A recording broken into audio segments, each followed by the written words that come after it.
Welcome to the Real Facts on Real Estate podcast, presented by Sean Patrick Maloney. In this series, we educate real estate agents on how to find success in the industry and grow their wealth to six-figure commissions and beyond.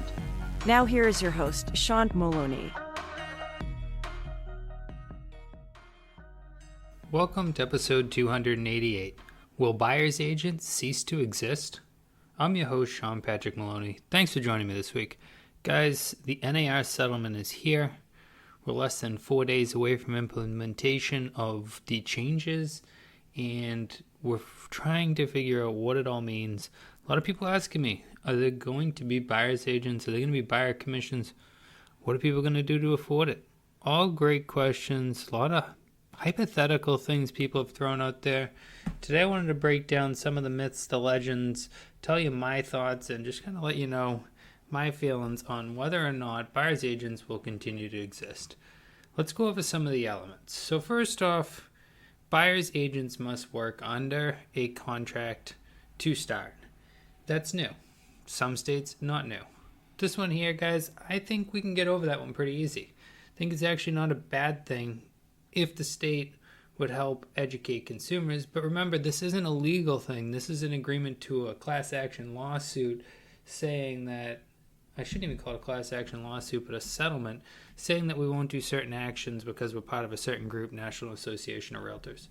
So the buyer's agent agreement is not actually 100% true, like forced. There will be independent brokerages and things that don't use these. So that one there, I don't think it's going to be the end of the game.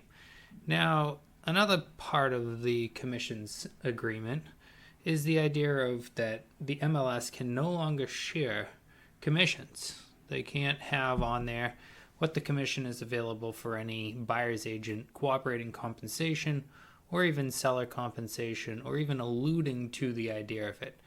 Now, this is one where a lot of people have kind of used words and ideas to really fearmonger people, really pick on people on the idea of we're not going to offer any cooperating compensations. Well, that might be true. The brokerage might not offer that. The idea of an offer has always been and will always be, it is up to the buyer what they want to offer and what the terms need to be. And some of the newest contracts we've seen put out by NAR, the offer has an opportunity for you to request commission directly from the seller, thereby forgoing cooperating compensation and really just having the seller compensate the buyer's agent, which completely skirts around what the change was and heads us into this new direction. Is this going to work out? Sometimes it will, sometimes it won't, just like everything else has in the past. There has always been low listing compensations. There has been for sale by owners. There's been list only, entry only. We've seen all of it over the years. The truth is, a long proven system of sales has proven that you really need to incentivize buyers to come, especially when selling hundreds of thousands, if not millions of dollars, investment or property or whatever it be. Now, as long as the government doesn't get in the way of that, I think compensations of some sort for anyone who brings a buyer for any type of thing like that will always exist. And not just here in real estate, but it'll exist in everything. It'll exist in all different luxury products and different products because it is difficult to sell things. And if it's legal, it will be utilized because it does bring in more competition. Overall, I think that during this time of turmoil, during this time of change, we're going to see some people that decide, I'm going to skip over the buyer's compensation. And maybe they do, maybe they sell their house right away, right? But the truth is, sometimes people forget, just because you sell quickly does not mean it was a success. It might be a success to your metrics of what money you wanted to get. It might be a success because you sold.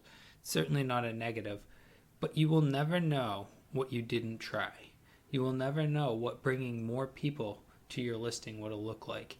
You never know what putting a higher commission would have brought in for traffic. Right or wrong and everything in between, incentives are incentives. And incentivizing the sale of a property to get more money makes sense. Now, will there be times where it makes sense for a seller not to offer any compensation because they have what everyone else wants and they can get away with it? Of course. Will there be times where buyers need to pay compensation? Of course. But some people say, well, who are these buyers and how are they going to afford it? A savvy buyer is really going to understand the need for a real estate professional, knowing that they're spending all this money and it's a complex transaction. They're going to want that help. The educated person in them is going to want help doing it. We've done this in car sales. We do it in phones. We do it in everything complicated or expensive because we need someone to explain it to us. And if we went to the house and we met with the list agent, yes, that's an option.